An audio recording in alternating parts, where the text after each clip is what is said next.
ವಿಶ್ವವಿಖ್ಯಾತ ಮೈಸೂರು ದಸರಾ ಮಹೋತ್ಸವಕ್ಕೆ ಎಲ್ಲಾ ರೀತಿಯಂತ ಸಿದ್ಧತೆ ಆರಂಭ ಆಗಿದೆ. ಇನ್ನೊಂದು ಕಡೆ ದಸರಾ ಆನೆಗಳು ರಿಲ್ಯಾಕ್ಸ್ ಮೂಡ್ನಲ್ಲಿದೆ. ಅರಣ್ಯ ಭವನದ ಆವರಣದಲ್ಲಿ ಆನೆಗಳು ವಿಶ್ರಾಂತಿಯನ್ನ ಪಡೆಯುತ್ತಿವೆ. ಮೈಸೂರಿನ ಅಶೋಕಪುರಂನಲ್ಲಿರುವಂತಹ ಅರಣ್ಯ ಭವನ ಇದು. ನೆನೆ ಕಾಡಿನಿಂದ ನಾಡಿಗೆ ಬಂದಿದ್ದಾವೆ ದಸರಾ ಆನೆಗಳು. ಎಂದು ಇಡೀ ದಿನ ಅರಣ್ಯ ಭವನದ ಆವರಣದಲ್ಲೇ ರಿಲ್ಯಾಕ್ಸ್ ಮಾಡಲಿವೆ ಎಲ್ಲಾ ಆನೆಗಳು. ನಾಳೆ 10:30ಕ್ಕೆ ಮೈಸೂರು ಅರಮನೆಗೆ ಆನೆಗಳು ಎಂಟ್ರಿ ಕೊಡಲಿದೆ. ಇದಕ್ಕೆ ಸಂಬಂಧಪಟ್ಟಂತೆ ನಮ್ಮ ಪ್ರತಿನಿಧಿ ವರದಿಯನ್ನ ನೀಡಿದ್ದಾರೆ, ಬನ್ನಿ ನೋಡೋಣ. ನಾಡಹಬ್ಬ ದಸರಾ ಮಹೋತ್ಸವದಲ್ಲಿ ಭಾಗವಹಿಸುವ ಸಲುವಾಗಿ ಆನೆಗಳು ಮೈಸೂರಿಗೆ ಬಂದಿವೆ.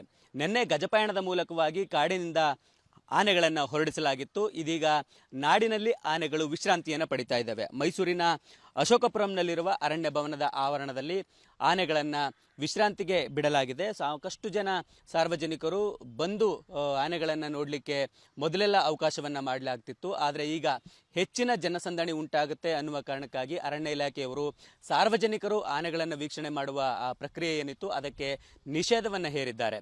ಈ ಕಾರಣಕ್ಕಾಗಿ ಆನೆಗಳು ವಿಶ್ರಾಂತಿಯನ್ನು ಪಡೆದುಕೊಳ್ತಿದ್ದಾವೆ. ಅಷ್ಟೇನು ಜನದಟ್ಟಣೆಯ ವಾತಾವರಣ ಈ ಭಾಗದಲ್ಲಿ ಕಂಡು ಬರ್ತಾ ಇಲ್ಲ. ಮುಂದುವರೆದು ಒಟ್ಟು 9 ಆನೆಗಳನ್ನು ಈ ಬಾರಿ ಮೊದಲ ತಂಡದಲ್ಲಿ ಕರೆತರಲಾಗಿದೆ. ನೀವಿದೀಗ ಅಭಿಮನ್ಯು ಆನೆಯನ್ನ ಗಮನಿಸ್ತಾ ಇದ್ದೀರಿ. ಅಭಿಮನ್ಯು ಆನೆ ಮೊದಲ ತಂಡದಲ್ಲಿ ಮೈಸೂರಿಗೆ ಆಗಮಿಸಿರುವ ಆನೆಗಳ ಕ್ಯಾಪ್ಟನ್ ಆಗಿದ್ದಾನೆ. ಒಟ್ಟು ದಸರಾ ಮಹೋತ್ಸವದಲ್ಲಿ ಜಂಬೂ ಸವಾರಿಯನ್ನ ಲೀಡ್ ಮಾಡುವಂತಹ ಅಥವಾ ಮಹತ್ವದ ಜವಾಬ್ದಾರಿಯನ್ನು ಹೊರುವ ಅಂಬಾರಿ ಆನೆ ಏನಿದೆ ಅದನ್ನೇ ನಾಯಕ ಅಂತ ಪರಿಗಣಿಸಲಾಗುತ್ತೆ. ಅಭಿಮನ್ಯುವಿನ ಜೊತೆಗೆ ಪಕ್ಕದಲ್ಲಿ ವರಲಕ್ಷ್ಮಿ ಮತ್ತು ಲಕ್ಷ್ಮಿ ಆನೆಗಳು 2 ಆನೆಗಳನ್ನು ಮೊದಲ ತಂಡದಲ್ಲಿ ಹೆಣ್ಣಾನೆಗಳನ್ನು ತರಲಾಗಿದೆ. ಅದರಲ್ಲಿ ವರಲಕ್ಷ್ಮಿ ಅತ್ಯಂತ ಸೀನಿಯರ್ ಆನೆಯಾಗಿದೆ, ಸುಮಾರು 67 ವರ್ಷದ ವಯಸ್ಸಿನ ಆನೆಯಾಗಿದೆ. ಇನ್ನು ಲಕ್ಷ್ಮಿ ಆನೆಯ ದೃಶ್ಯವನ್ನು ನೀವು ಗಮನಿಸ್ತಾ ಇದ್ದೀರಿ. ಇನ್ನು ಮುಂದುವರೆದು ಧನಂಜಯ, ಗೋಪಿ, ಭೀಮ, ಕಂಜನ್, ರೋಹಿತ್ ಮತ್ತು ಏಕಲವ್ಯ ಈ ಆನೆಗಳನ್ನು ತರಲಾಗಿದೆ. ಇಷ್ಟು ಆನೆಗಳ ಪೈಕಿ ಏಕಲವ್ಯ ಅತ್ಯಂತ ಇಂಟ್ರೆಸ್ಟಿಂಗ್ ಆದಂತಹ ಕ್ಯಾರೆಕ್ಟರ್. ಯಾಕೆ ಅಂತಂದರೆ ಕೇವಲ 2-3 ವರ್ಷಗಳಲ್ಲೇ ಅದು ಕಾಡಿನಲ್ಲಿ ದಾಂಧಲೆಯನ್ನು ನಡೆಸ್ತಿದ್ದಂತಹ ಅಥವಾ ಅರಣ್ಯದ ಅಂಚಿನಲ್ಲಿ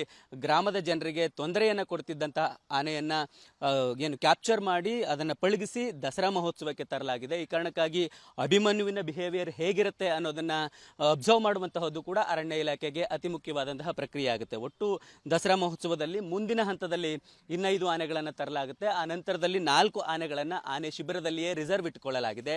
ದಸರಾ ಮಹೋತ್ಸವದ ಪ್ರಕ್ರಿಯೆಗಳು ಆನೆಗಳು ಬಂದ ನಂತರದಲ್ಲಿ ಚುರುಕನ್ನು ಪಡೆದುಕೊಳ್ತವೆ. ಇಂದು ಇಡೀ ದಿನ ಅರಣ್ಯ ಭವನದ ಆವರಣ ಏನಿದೆ ಅಲ್ಲಿಯೇ ಆನೆಗಳು ವಿಶ್ರಾಂತಿಯನ್ನು ಪಡಿತವೆ. ನಾಳೆ 10 ಗಂಟೆಯ ಸುಮಾರಿಗೆ ಇಲ್ಲಿಂದ ಹೊರಟು ದಸರಾ ಮಹೋತ್ಸವದ ಅತಿ ಮುಖ್ಯವಾದಂತಹ ಕೇಂದ್ರ ಬಿಂದುವಾಗಿರುವ ಅರಮನೆಗೆ ಆನೆಗಳು ತಲುಪಲಿವೆ. ಆ ಮೂಲಕವಾಗಿ ಆನೆಗಳಿಗೆ ಅರಮನೆ ಆವರಣದಲ್ಲಿ ಉಳಿದುಕೊಳ್ಳುವಂಥ ವ್ಯವಸ್ಥೆಯನ್ನು ಮಾಡಲಾಗುತ್ತೆ ಮತ್ತು ಮುಂದಿನ ಹಂತದಲ್ಲಿ ಆನೆಗಳಿಗೆ ನಡಿಗೆ ತಾಲೀಮು, ಭಾರ ಹೊರುವ ತಾಲೀಮು ಇಂತಹ ತಾಲೀಮುಗಳನ್ನು ನೀಡುವ ಮೂಲಕವಾಗಿ ದಸರಾ ಮಹೋತ್ಸವಕ್ಕೆ ಆನೆಗಳನ್ನು ಸಿದ್ಧಪಡಿಸಲಾಗುತ್ತೆ. ಕ್ಯಾಮ್ರಾ ಪರ್ಸನ್ ನಾಗೇಶ್ ಜೊತೆಗೆ ರಂಗಸ್ವಾಮಿ, ವಿಸ್ತಾರ ನ್ಯೂಸ್, ಮೈಸೂರು. ಅನುಕ್ಷಣದ ಸುದ್ದಿಗಳಿಗಾಗಿ ವಿಸ್ತಾರ ನ್ಯೂಸ್ ಯೂಟ್ಯೂಬ್ ಚಾನೆಲ್ ಸಬ್ಸ್ಕ್ರೈಬ್ ಮಾಡಿ. ಹೊಸ ಸುದ್ದಿಗಳ ನೋಟಿಫಿಕೇಶನ್ಗಾಗಿ ಬೆಲ್ ಐಕಾನ್ ಕ್ಲಿಕ್ ಮಾಡಿ. ಲೇಟೆಸ್ಟ್ ಅಪ್ಡೇಟ್ಸ್ಗಾಗಿ www.vistaranews.com ವೆಬ್ಸೈಟ್ಗೆ ವಿಸಿಟ್ ಮಾಡಿ. ಅಂಗೈಯಲ್ಲೇ ಜಗತ್ತಿನ ಸುದ್ದಿ ತಿಳಿಯಲು ವಿಸ್ತಾರ ನ್ಯೂಸ್ ಕನ್ನಡ ಆಪ್ ಡೌನ್ಲೋಡ್ ಮಾಡಿ.